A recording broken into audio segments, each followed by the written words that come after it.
Salut à tous, on se retrouve avec Ryan qui a fait Perfecto du France cette année, qui a malheureusement perdu en top 64, comme le veut la malédiction, hein. Tu perds toujours contre celui qui a le plus de chance. Ouais, Surtout que vraiment. lui, il était même pas 64e, il était 65e et il est passé en top à cause du déclus.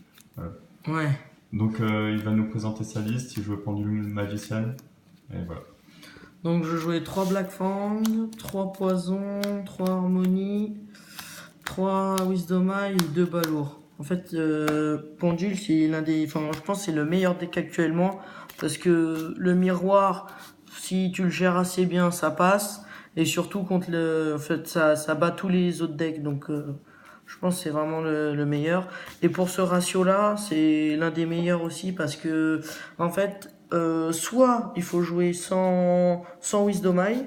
Et 2 Pendulum Call, voire 3. Soit il faut jouer avec Wisdom Eye et du coup avoir accès tout le temps à la bonne scale et être combo avec Astrographe, Chronographe. Voilà. Donc moi, pour ce CDF, je jouais ça. Je pense que c'est l'un des meilleurs ratios, donc voilà. Ensuite, je jouais 3 Astro, 3 Chrono et les 2 Garnet. Eux, c'est vraiment mes potes de ouf parce que je les ai tout le temps, j'en ai marre. Non, mais lui, c'est plus un Garnet que l'autre parce que lui, il peut pas être normal summon et c'est un scale 1 de base. Et comme il y en a déjà pas mal dans le deck, des scale 1, du coup, c'est vraiment plus un Garnet que lui.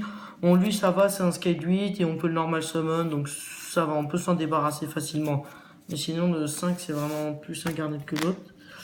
Ensuite, je jouais 3 Dark Worm, 2 Scale 0. Ça, c'est classique. 3 H en monstre et en Entrap. Ça touchait tous les decks. Rocket Make Knight, Trou Draco, 60. Et même Pendule, si il fait l'une de ces 6 cartes, ça le touchait. Et les Mythical Beast aussi, ça touchait. Ça touchait l'Enchant Mythical Beast. Ensuite, du coup, en magie, je jouais du coup 2 Desire, 2 Pendulum Call, un Foolish, un Shrine et un Upstart. Le ratio de magie, c'était sympa quand même. Enfin, je trouvais que le ratio de magie était cool. Ça, c'était bien x1 et x1. Comme ça permettait d'avoir l'un ou l'autre et de pas avoir des doublons en main. Donc en fait, si on avait Dragon Shrine et Foolish, on pouvait faire Dragon Shrine le Dark Worm. Et après, derrière, faire Foolish sur un magicien pour le respect avec Black Fang. Donc voilà. Je l'ai rarement fait moi aussi, mais je l'ai fait une fois. Ouais, Pour ouais. Super Harmony comme ça, faire une synchro et ensuite c'était tranquille. Ouais, avoir accès à n'importe quel magicien, c'est cool. Et la dernière carte, donc l'une des meilleures de l'extension, Transcience. C'est vraiment enfin vraiment, je trouve que c'est l'une des meilleures parce que cette carte, elle peut être premier, deuxième, donc c'est-à-dire deuxième en l'ayant directement ou en sixième carte, elle peut gérer n'importe quel Destruct Play en fait. Donc Vortex, Norito, même un Masterpiece Magie Monstre, s'il trouvera quoi commencer. Et en deuxième, en l'ayant en main, c'est une entrap, c'est un Veiler, donc voilà. Et quand elle est première, elle est vraiment incroyable parce qu'elle négate une zone magie qui est en face, une zone MP qui est en face. Et en fait, elle m'a fait gagner beaucoup de games, soit en la mettant en scale, donc ça permettait de négater une scale, donc comme Balourd Dragon, Black Fang, Poison, c'est vraiment fort. Et aussi, enfin même moi aussi je le fais, hein, mais comme les gens, ils ont l'habitude d'activer une magie ou une piège dans la zone au milieu. Et du coup, quand on la met au milieu, en fait, ça négate une magie. J'ai déjà négate un soul charge avec ça parce que juste le gars n'a pas fait attention. Et du coup, bah, j'ai négate une soul charge et gagné comme ça. Donc c'est vraiment l'une des meilleures cartes de cette extension. Voilà, ensuite on va passer à l'extra.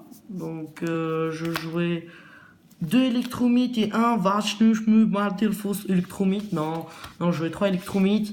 Le ratio est vraiment bien parce que 3 électromythes ça permet de jouer autour de Ghost Ogre. Donc si il y en a un qui prend Ghost Ogre, après on peut faire le deuxième et en garder un pour continuer les loops. Et si on n'a pas accès à un niveau 7, en fait la loop c'est de faire le premier électromythe. Donc voilà.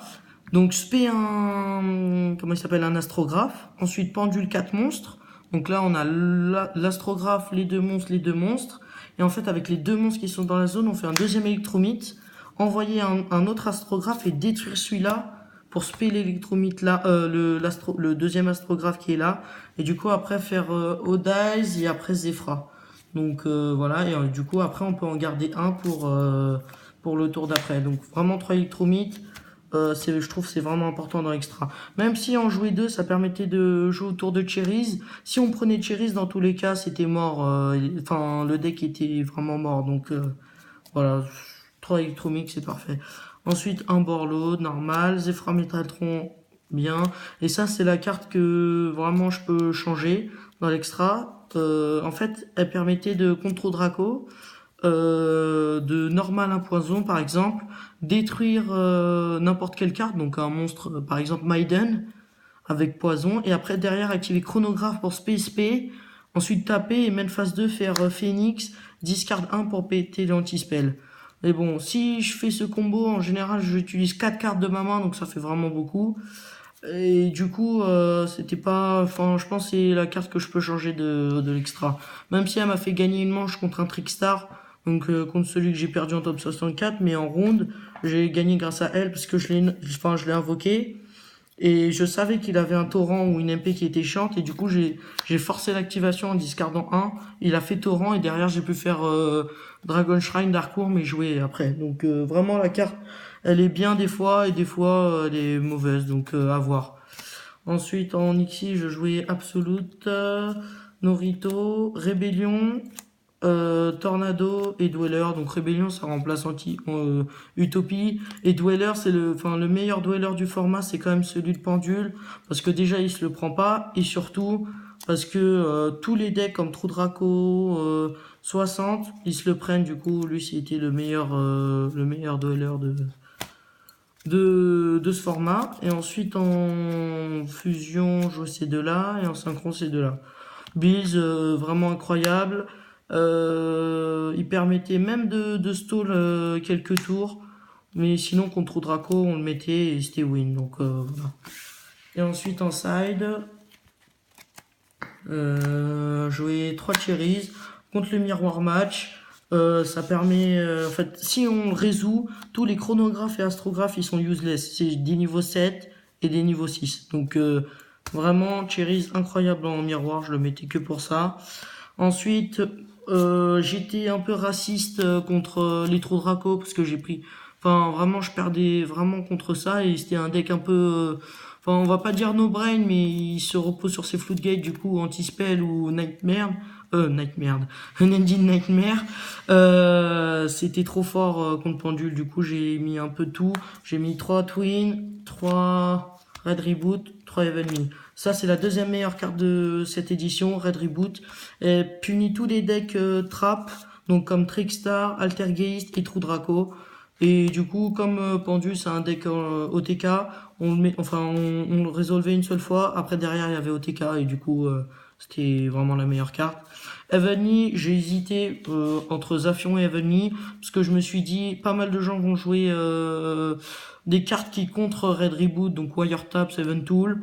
Je me suis dit, du coup, pour contrer ça, fallait jouer Zafion. Et après, je me suis dit, au final, si le gars s'est joué autour de ça, il a juste à faire un Apocalypse, tribute le monstre en dommage tape, et mon Zafion, il est useless.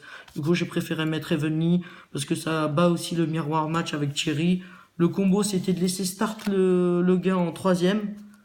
En fait, on gagnait la première. La 2, on se faisait exploser normal et il regagnait le gars. Et derrière en 3, donc il pensait qu'on allait commencer, on le laisse start, donc moi et Guillaume. Donc on le laisse start, et du coup, s'il y a une Cherries qui passait, c'était fini pour lui. Et même s'il n'y avait pas de Cherries, en fait, juste le fait de laisser start et de dire, si tu joues, tu prends Cherries, c'était un peu du brain. Si tu joues et tu prends Cherries, t'as perdu. Le gars pouvait se dire, bon, bah, je joue pas, et je me repose sur mes entraps, parce que lui, il avait Cherries. Et du coup, après, on pouvait faire OTK quand même, parce qu'il y avait la battle. Et Heavenly, en fait, c'était le combo des deux cartes. Donc faire Cherries en premier, et ensuite derrière faire le Heavenly pour lui gérer toutes ses ressources, parce que Chrono, comme j'ai dit, Chrono et Astro c'est des niveaux 6 et 7 useless, donc il va les laisser sur le board, et Heavenly ça punit ça bannit tout le reste du board, quoi. Voilà. Et après, 3 scolding. Parce que quand je startais, c'était l'une des meilleures cartes. Donc elle contre tout, hein. Heavenly, une pendule, une normale d'Alistair. Enfin, vraiment, la carte est vraiment, enfin, elle touche tout. Donc voilà, c'était un peu mieux que Jim Barrière. Donc, et même contre 60, le gars il fait left arm grâce, tu negate, voilà. Voilà, c'est fini pour le deck profile. Beaucoup de remerciements qui, je pense, qui seront plus longs que le deck profile. Donc merci aux barons qui ont fait un travail énorme à ce CDF et on a bien rigolé, etc. Merci aux personnes que j'ai rencontrées, c'était cool, hein. J'ai plus les noms en tête, désolé, mais voilà, tous ceux que j'ai rencontrés, merci à eux.